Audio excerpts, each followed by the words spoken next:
In 2026, the smartphone market has become deeply divided. If you want to use the most capable version of Google's flagship AI, a Google Pixel phone is no longer the automatic choice. We've moved past the era of standalone chatbot apps.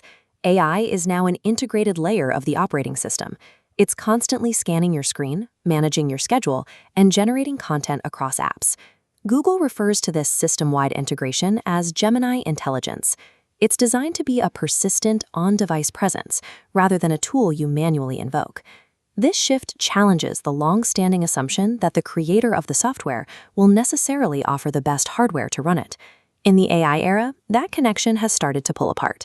The reason for this disconnect is a rigid set of technical requirements. To run Gemini Intelligence natively, a device must support the Nano v3 environment and carry at least 12 gigabytes of RAM. Mapped against the market, the gap is clear. Lacking these specs, May's flagships, including the Pixel 9, are restricted to older Nano v2 architecture.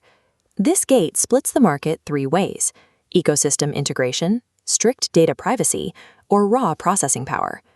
Brand loyalty is no longer a safe default. To get the features you actually want, you have to look past the logo and audit the internal specifications.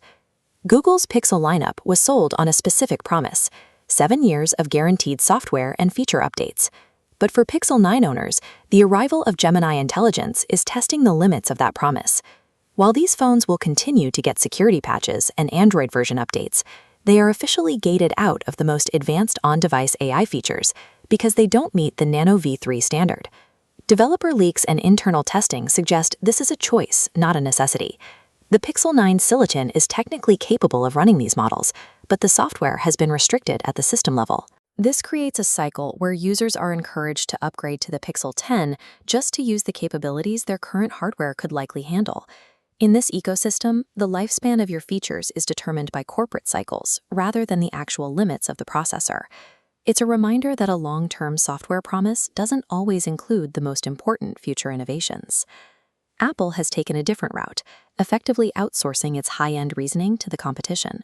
By paying Google roughly $1 billion a year, Apple has integrated Gemini 2.5 Pro directly into the new Siri AI.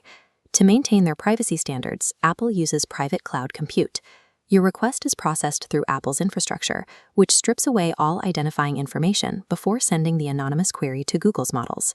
Contracts also prevent Google from using this data to train their models. It gives you the intelligence of Gemini without the typical data sharing trade-off. The catch is the rollout. This integration is arriving in 2 separate stages across iOS 26 and 27, and it's limited to the iPhone 15 Pro, the iPhone 16 series, and M-series iPads and Macs. There's also the complexity of the handoff. Moving data between Apple's on-device models and Google's cloud-based reasoning can lead to occasional delays or interface friction. Apple essentially bought access to a frontier model while keeping a privacy-focused wall between their users and Google's ecosystem. The third option is found in high-spec Android flagships from manufacturers like Oppo and Vivo. Because these devices prioritized high-end specifications early on, many of their 2024 models met the Nano v3 and AI Core requirements the day they were released. By shipping devices with 16 gigabytes of RAM and the latest Snapdragon chips, they bypassed the bottlenecks that are currently holding back the Pixel 9. These manufacturers are operating at a scale that allows them to push hardware limits faster than the traditional market leaders. While Google's own phones are facing artificial software gates, these devices are running Google's most advanced on-device tools without restriction.